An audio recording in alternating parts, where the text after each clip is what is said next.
Tips and tricks for growing quickly and effectively. We're here to inspire, inform, and connect a community of entrepreneurs. I'm Alex Wehrley, and this is Business Rockstars. And here to give us some insight on that topic is Jesper Theil Thomsen. He is the CEO and co-founder of SOUNDBOKS. Thanks so much for being here. Thank you for having me. Yeah, so really in the beginning, you had this talent for making speakers. So that was really helpful for you when you came out with SOUNDBOKS, right?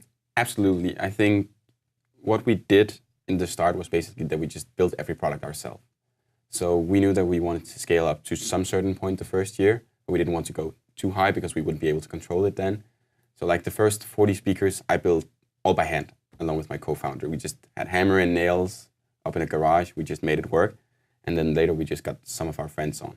And really, that's such a great lesson, regardless what you are offering to your customers, because if you can make it yourself, you're going to cut back on so many costs. And a lot of times, it was a very special because you already had this skill, but you can really learn how to do anything, right? Absolutely.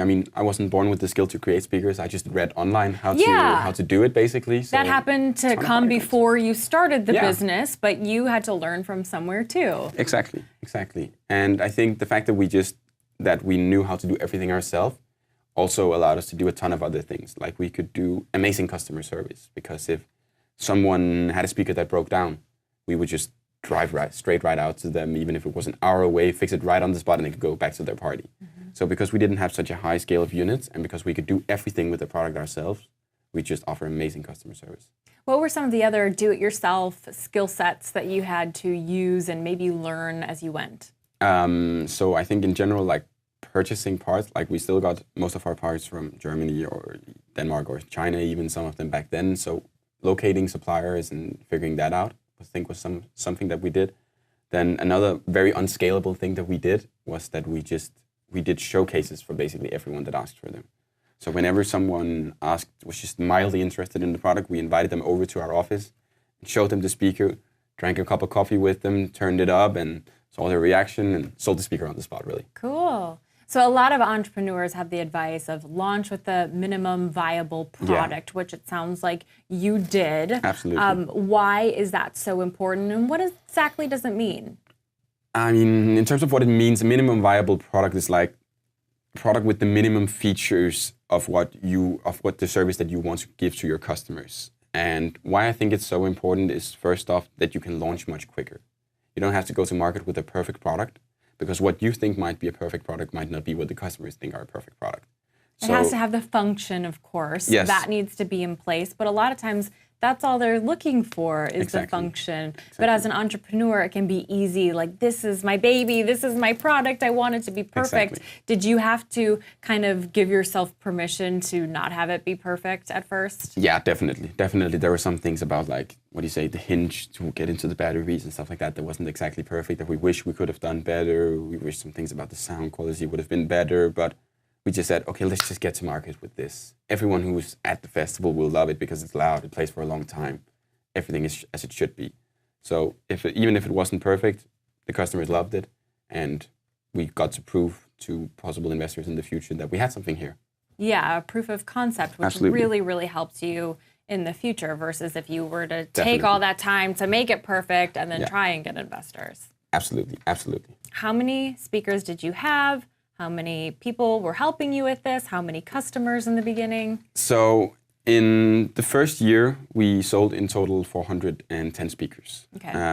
Right when we launched in March, actually not much happened. I think we sold like 2 speakers in March, but then it was somewhat like 30 in April, then it was 80 in May, and then it was like 300 or 250 in June.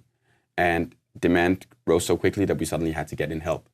So one day, like 2 weeks before the festival, which was like our main event of the year, we could see that demand was just going crazy, and we had to try to fulfill that demand somehow. So we basically did a post on social media saying that we need help urgently. Do you want to make some money before the festival so you can have fun there? Come work for us. And because we had such a small production space, that was only like 500-600 square feet, we could only have 8 people in there at a time. And we needed to basically go 24 hours a row. So in the last 2 weeks up to the festival, we had 8 people from 8 in the morning to 4 in the afternoon, another 8 people from 4 in the afternoon to 12 at night, and another 8 people from 12 in the night until 8 in the morning. So people just did switches, 8 hours a day, do.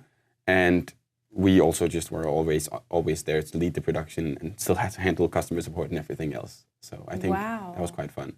You did really grow quickly, though, in the Yes. beginning when you were saying those numbers. What do you think was the key factor that allowed you to do that?